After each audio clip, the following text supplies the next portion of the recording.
ಬೆಂಗಳೂರಿನಲ್ಲಿ ಅನಧಿಕೃತ ಪಿಜಿಗಳ ಸರಮಾಲೆನೇ ಇದೆ. ಈಗಾಗಲೇ ಒಂದು 20-25 ಸಾವಿರ ಪಿಜಿ ಇದ್ರೆ ಅದರಲ್ಲಿ 18ಕ್ಕೂ ಹೆಚ್ಚು ಸಾವಿರ ಪಿಜಿಗಳು ಅನಧಿಕೃತ ಅಂತ ಹಿಂದಿನ ಒಂದು ಅಂಕಿಅಂಶ ಹೇಳಿತ್ತು.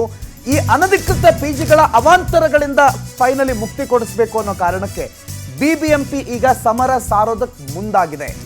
ಪಿಜಿಗಳಲ್ಲಿ ವಾಸಿಸುವವರ ಅಸಭ್ಯ ವರ್ತನೆಗಳು ಜಾಸ್ತಿ ಆಯಿತು. ಅಕ್ಕಪಕ್ಕದಲ್ಲಿ ಕುಟುಂಬ ಇದೆ, ಫ್ಯಾಮಿಲಿ ಇದೆ, ಹೆಂಗಸರು ಮಕ್ಕಳಿದ್ದಾರೆ, ಯಾವುದನ್ನು ತಲೆನೇ ಕೆಡಿಸ್ಕೊಳ್ಳಲ್ಲ. ಮೊನ್ನೆ ಅವಳು ಯುವತಿ ಏನು ಪ್ರಪಂಚನೇ ಗೊತ್ತಿಲ್ಲ ಅನ್ನೋ ರೀತಿಯಲ್ಲಿ ಬೆತ್ತಲೆಯಾಗಿ ಓಡಾಡ್ಬಿಟ್ಟಿದ್ಲು.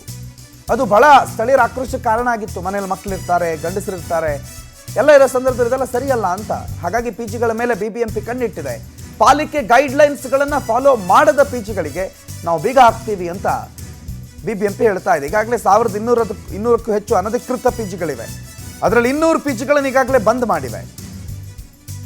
ಬಿಬಿಎಂಪಿ ಎಚ್ಚರಿಕೆ ಕೊಟ್ಟ ಮೇಲೆ ಲೈಸೆನ್ಸ್ ಪಡೆದಿದ್ರೆ ಪರ್ಮನೆಂಟ್ ನಿಮ್ಮ ಪಿಜಿ ಬಂದ್ ಮಾಡಿಬಿಡ್ತೀವಿ, ಸ್ವಲ್ಪ ದಿನ ಟೈಮ್ ಕೊಡ್ತೀವಿ, ಲೈಸೆನ್ಸ್ ತಗೊಂಡು ಆಮೇಲೆ ಬೇಕಾದ್ರೆ ವರ್ಕ್ ಮಾಡಿ ಅಂತ ಹೇಳಿದರು. ಇನ್ನು ಕೆಲವು ಪಿಜಿಗಳ ಅಧಿಕೃತನ ಅನಧಿಕೃತನ, PGSನಲ್ಲಿ ಏನು ನಡೆಸ್ತಿದ್ದಾರೆ, ದಂಧೆ ನಡೆಸ್ತಿದ್ದಾರಾ, ಇದು ಪಿಜಿನೇ ನಡೀತಿದೆಯಾ, ಎಲ್ಲದರ ಬಗ್ಗೆ ಬಿಬಿಎಂಪಿಗೆ ಸಿದ್ಧತೆ ಮಾಡ್ಕೊಳ್ತಾ ಇದೆ. ಯಾವುದಾದ್ರೂ ಹೆಚ್ಚು ಕಡಿಮೆ ಆದರೆ ಅದರ ವಿರುದ್ಧವಾಗಿ ಕ್ರಮ ತಗೊಳ್ಳೋಕ್ಕೂ ಕೂಡ ಪ್ಲಾನ್ ಒಂದನ್ನು ನಡೆಸಲಾಗ್ತಾ ಇದೆ. ಬಟ್ ಈ ರೀತಿ ಅಸಭ್ಯವಾಗಿ ವರ್ತನೆ ಮಾಡಿದಾಗ ಏನು ಮಾಡೋದು? ಅಕ್ಕಪಕ್ಕದಲ್ಲಿ ಮಕ್ಕಳು ಮರಿ ಓಡಾಡುವಂಥ ಜಾಗ ಇದ್ದಾಗ, ಹೆಂಗಸರು ಮಕ್ಕಳಿರೋ ಜಾಗದಲ್ಲಿ ಒಬ್ಬರು ಪಿಜಿಯಿಂದ ಬೆತ್ತಲೆ ಹೊರಗಡೆ ಬಂದು ಆರಾಮಾಗಿ ಏನು ಆಗೇ ಇಲ್ಲ ಅನ್ನೋ ರೀತಿಯಲ್ಲಿ ಓಡಾಡ್ತಾ ಇದ್ದಾಗ ಮುಜುಗರ ಅಂತೂ ಆಗುತ್ತಲ್ಲ. ಹೌದು, ಸ್ವಾತಂತ್ರ್ಯ ಅನ್ನೋದಿದೆ, ಎಲ್ಲರಿಗೂ ಎಲ್ಲ ಸ್ವಾತಂತ್ರ್ಯ ಇದೆ. ಹಾಗಂತ ನಿಮ್ಮ ಸ್ವಾತಂತ್ರ್ಯ ಇನ್ನೊಬ್ಬರ ಕಣ್ಣಿಗೆ ಕಷ್ಟ ಕೊಡಬಾರ್ದಲ್ಲ, ಅಥವಾ ಇನ್ನೊಬ್ಬರ ಅದೋ ಒಂದು ಭಾವನೆಯನ್ನು ಪ್ರಚೋದನೆಗೆ ಒಳಪಡಿಸಬಾರ್ದಲ್ಲ ಅನ್ನೋದು ಕಳಕಳಿ. ಈ ರೀತಿ ಕಾನೂನು ಬಾಹಿರವಾಗಿ, ನಿಯಮ ಬಾಹಿರವಾಗಿ ಕೆಲವೊಂದು ನಿಯಮಗಳಿದೆ ಪಿಜಿಗಳಲ್ಲಿ. ಒಬ್ಬರು ಸೆಕ್ಯೂರಿಟಿ ಅಂತ ಇರಲೇಬೇಕು. ಆ ಸೆಕ್ಯೂರಿಟಿ ಹೋಗೋರು ಬರೋರ ಬಗ್ಗೆ ಗಮನ ಹರಿಸಬೇಕು.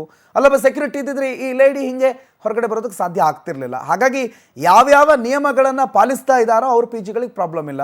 ನಿಯಮಗಳಂತಂದರೆ ತಲೆನೇ ಕೆಡಿಸ್ಕೊಳ್ತಾ ಇರೋರಿಗೆ ಬಿಬಿಎಂಪಿ ಶಾಕ್ ಅಥವಾ ಬಿಸಿ ಮುಟ್ಟಿಸೋದಕ್ಕೆ ರೆಡಿ ಆಗ್ತಾ ಇದೆ. ಪಾಯಿಂಟ್ ಇತ್ತು whether this video is of yesterday or day for yesterday's. Next point ಇರೋದು ಆ ಪಿ ಜಿ ಅಧಿಕೃತ ಇದೆಯಾ ಅನಧಿಕೃತ ಇದೆಯಾ ಅಂತ ಅದರ ಬಗ್ಗೆ.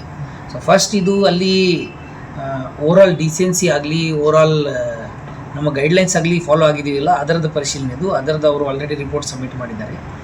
ಟೋಟಲ್ ನಡೆಸ್ತಾ ಇರತಕ್ಕಂಥ ಪಿ ಜಿಗಳು ಏನಿದಾವೆ ಅದರದ್ದು ನಮ್ಮ ಲೈಸೆನ್ಸ್ ಟು ಮತ್ತು ಗೈಡ್ಲೈನ್ ಪ್ರಕಾರ ನಡೀತಾ ಇದೆಯಿಲ್ಲ ಅದರ ಬಗ್ಗೆ ಡೀಟೇಲ್ ಪರಿಶೀಲನೆ, ಸ್ಥಳ ಪರಿಶೀಲನೆ ಮಾಡಿ ಈ ಕೇಸ್ ಬಗ್ಗೆ ಅವರು ಇವತ್ತು ರಿಪೋರ್ಟ್ ನಾನ್ ಲೈಸೆನ್ಸ್ಡು ಮತ್ತು ನಾವು ಬಿಬಿಎಂಪಿಯಿಂದ ಇಶ್ಯೂ ಮಾಡಲಾಗಿರ್ತಕ್ಕಂಥ ಗೈಡ್ಲೈನ್ಸ್ ಪಾಲನೆ ಮಾಡದೆ ನಡೆಸ್ತಾ ಇರ್ತಕ್ಕಂಥ ಪಿ ಜಿಗಳೇನಿದಾವಲ್ಲ ಅದಕ್ಕೆ ಝೋನಲ್ ಮಟ್ಟದಲ್ಲಿ ಈಗಾಗಲೇ ನಾವು ಆ್ಯಕ್ಷನ್ ತೊಗೊಳ್ತಾ ಇದ್ದೀವಿ. ಮಹದೇವಪುರ ಝೋನ್ ಆಗಲಿ, ವೆಸ್ಟ್ ಝೋನ್ ಆಗಲಿ, ಮತ್ತು ಇವನ್ ಈಗ ಬೊಮ್ಮನಹಳ್ಳಿ ಝೋನಲ್ಲಿ ಕೂಡ ಈ ಥರ ಗೈಡ್ಲೈನ್ಸ್ ಫಾಲೋ ಮಾಡದೇ ನಡೆಸ್ತಾ ಇರೋದು ಪಿ ಜಿಗಳಿಗೆ ನಾವು ನಿರ್ದಾಕ್ಷಿಣ್ಯವಾಗಿ ಕ್ಲೋಸ್ ಮಾಡ್ತೀವಿ. ಸರಿ, ನಾನ್ ಲೈಸೆನ್ಸ್ಡು. ಈ ಬಗ್ಗೆ ಹೆಚ್ಚಿನ ಮಾಹಿತಿ ಕೊಡ್ತಾ ನಮ್ಮ ಪ್ರತಿನಿಧಿ ಸುಷ್ಮಿತಾ ನೇರ ಸಂಪರ್ಕದಲ್ಲಿ ಜಾಯ್ನ್ ಆಗಿದ್ದಾರೆ. ಸುಷ್ಮಿತಾ, ಏನಾದರೂ ಒಂದು ಪಿ ಜಿ ವಿಚಾರದಲ್ಲಿ ಸುದ್ದಿ ಆದಾಗ ಇವರೆಲ್ಲ ಬರ್ತಾರೆ, ಪಿ ಜಿ ಅನಧಿಕೃತ, ಕ್ಲೋಸ್ ಮಾಡಿಬಿಡ್ತೀವಿ, ಹಂಗೆ ಮಾಡ್ತೀವಿ, ಹಿಂಗೆ ಮಾಡ್ತೀವಿ, 4 ದಿನ ರಾಜರೋಷದಾಗ ಮಾತನಾಡ್ತಾರೆ, ಆಮೇಲೆಲ್ಲ ಮರ್ತು ಬಿಡ್ತಾರೆ. ಇನ್ನೊಂದೇನಾದರೂ ಪಿ ಜಿ ಘಟನೆ ಆಗಬೇಕು, ಮತ್ತೇನಾದರೂ ಪಿ ಜಿ ಬಗ್ಗೆ ಮಾತಾಡಬೇಕಾದ್ರೆ ಇದು ಕಂಟಿನ್ಯೂ ಆಗ್ತಿದೆಯಲ್ಲ, ಅಟ್ಲೀಸ್ಟ್ ಈ ಸಲ ಆದ್ರೂ ಸ್ವಲ್ಪ ಸೀರಿಯಸ್ ಆಗಿ ತಗೊಳ್ಳೋ ಸಾಧ್ಯತೆ ಇದೆಯಾ? ಏನು ಹೇಳ್ತಾರೆ ಅಧಿಕಾರಿಗಳು?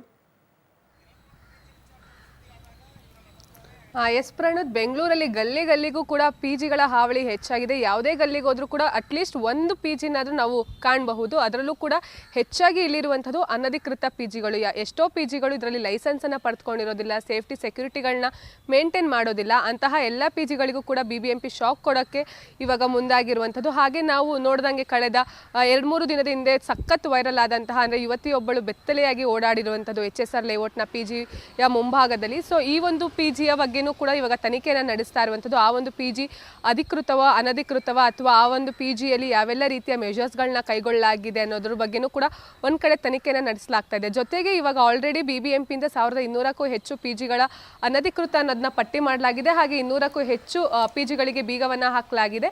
ಹಾಗೆ ಪ್ರಮುಖವಾಗಿ ಇಲ್ಲಿ ನಾವು ಗಮನಿಸಬೇಕಾಗಿರುವಂಥದ್ದು, ಬೀಗ ಹಾಕಿರೋ ಎಲ್ಲ ಪಿ ಜಿಗಳಲ್ಲೂ ಕೂಡ ಲೈಸೆನ್ಸ್ ಇರೋದಿಲ್ಲ. ಒಂದು ನಾವು ಪಿ ಜಿಯನ್ನು ನಡೆಸ್ತಾ ಇದೀವಿ, ಬಾಯ್ಸ್ ಪಿ ಜಿ ಅಥವಾ ಗರ್ಲ್ಸ್ ಪಿ ಜಿಯನ್ನು ನಡೆಸ್ತಾ ಇದೀವಿ ಅಂತ ಹೇಳಿ ಒಂದು ಲೈಸೆನ್ಸನ್ನು ಪಡೆದುಕೊಂಡಿರೋದಿಲ್ಲ. ಅದ್ರ ಜೊತೆಗೆ ಅಲ್ಲಿ ಪ್ರಮುಖವಾಗಿ ಒಂದು ಸೆಕ್ಯೂರಿಟಿ ಗಾರ್ಡನ್ನು ಇರಿಸಬೇಕಾಗುತ್ತೆ, ಹಾಗೆ CCTV ಅಳವಡಿಕೆ ಮಾಡಬೇಕಾಗುತ್ತೆ, ಹಾಗೆ ಮೂಲಭೂತ ಸೌಕರ್ಯಗಳೇನಿದೆ ಅವೆಲ್ಲವನ್ನು ಕೂಡ ಒದಗಿಸ್ಬೇಕಾಗುತ್ತೆ. ಆದರೆ ಇಲ್ಲಿ ನಾವು ಗಮನಿಸಬೇಕಾಗಿರೋದು ಎಷ್ಟೋ PGಗಳಲ್ಲಿ ಒಂದು ರೂಮಲ್ಲಿ ಅಂದರೆ ಚಿಕ್ಕ ರೂಮಲ್ಲಿ 5 ರಿಂದ 6 ಜನರು ವಾಸವಾಗಿರ್ತಾರೆ. ಹಾಗೆ ಅಂದರೆ 4-5 ಫ್ಲೋರ್ಗಳಲ್ಲಿ PGಗಳನ್ನ ಮಾಡಿರ್ತಾರೆ. ನಿಜಕ್ಕೂ ಕೂಡ ಇದು ಅನಧಿಕೃತ ಅಂತ ಹೇಳಿ ಅಲ್ಲೆಲ್ಲವನ್ನೂ ಕೂಡ ಇವಾಗ ಪಟ್ಟಿಯನ್ನು ಮಾಡ್ತಾ ಇರುವಂಥದ್ದು. ಹಾಗೆ ಅದ್ರ ಜೊತೆಗೆ ಏನು ಅಂತ ಹೇಳಿದ್ರೆ ಪ್ರಮುಖವಾಗಿ ಹೆಣ್ಮಕ್ಳು ಯಾವೆಲ್ಲ PGಯಲ್ಲಿ ಇರ್ತಾರೆ ಅಲ್ಲೆಲ್ಲವೂ ಕೂಡ ಸೂಕ್ತ ಕ್ರಮಗಳನ್ನ ಕೈಗೊಳ್ಳಬೇಕು ಅಂತ ಹೇಳಿ BBMP ಸೂಚಿಸಿರುವಂಥದ್ದು. ಅದ್ರ ಜೊತೆಗೆ ಈಗ ಏನು ಮೊನ್ನೆ ಆದಂತಹ HSR ಲೇಔಟ್ ಘಟನೆಯಿಂದ ಹೊಸದಾಗಿ ಇವಾಗ ಒಂದು ಗೈಡ್ಲೈನ್ಸ್ ಅನ್ನ ಆ್ಯಡ್ ಮಾಡಿರುವಂಥದ್ದು. ಕೇವಲ PGಯಲ್ಲಿ ಸೇಫ್ಟಿ ಮೆಷರ್ಸ್ ಅನ್ನ ತೆಗೆದುಕೊಳ್ಳೋದು ಅಷ್ಟೇ ಅಲ್ಲದೆ ಅಕ್ಕಪಕ್ಕದವರಿಗೆ ಯಾವುದೇ ರೀತಿ PGಯಲ್ಲಿ ವಾಸಿಸುವವರಿಂದ ತೊಂದರೆ ಆಗಬಾರ್ದು ಅಥವಾ ಅವರಿಗೆ ಮುಜುಗರವನ್ನ ಉಂಟು ಮಾಡಬಾರ್ದು ಅನ್ನುವಂತಹ ಹೊಸ ಗೈಡ್ಲೈನ್ಸ್ ಅನ್ನು ಕೂಡ ಈಗ ಸೇರಿಸಿರುವಂಥದ್ದು. ಯಾಕಂತ ಹೇಳಿದ್ರೆ ಎಷ್ಟೋ PGಗಳಲ್ಲಿ ಅಂದರೆ ಬಾಯ್ಸ್ PG ಆಗಿರ್ಬೋದು, ಗರ್ಲ್ಸ್ PG ಆಗಿರ್ಬೋದು, ಎಷ್ಟೋ PGಗಳಲ್ಲಿ ರಾತ್ರಿ ಇಡೀ ಪಾರ್ಟಿಗಳನ್ನ ಮಾಡುವಂಥದ್ದು, ಜೋರಾಗಿ ಹಾಡುಗಳನ್ನ ಹಾಕೊಳ್ಳುವಂಥದ್ದು, ಇದರಿಂದ ಅಕ್ಕಪಕ್ಕ ವಾಸಿಸುವವರೆಗೂ ಕೂಡ ಸಿಕ್ಕಾಪಟ್ಟೆ ತೊಂದರೆ ಆಗ್ತಾ ಇತ್ತು. ಈ ರೀತಿಯ ದೂರುಗಳು ಕೇಳಿ ಬಂದ ಬೆನ್ನಲ್ಲೇ ಈಗ BBMP ಸ್ವಲ್ಪ ಅಲರ್ಟ್ ಆಗಿದೆ. ಇನ್ನು ಕೆಲ ದಿನಗಳಲ್ಲಿ ಉಳಿದಂತಹ ಏನು 1000ಕ್ಕೂ ಅಧಿಕ PGಗಳಿದೆ ಆ ಒಂದು PGಗಳಿಗೂ ಕೂಡ ಬೀಗ ಹಾಕುವ ಎಲ್ಲ ಲಕ್ಷಣಗಳು ಕಾಣಿಸ್ತಿದೆ. ಪ್ರಾಣೋತ್, ಥ್ಯಾಂಕ್ ಯು ಸುಷ್ಮಿತಾ ಮಾಹಿತಿಗೆ.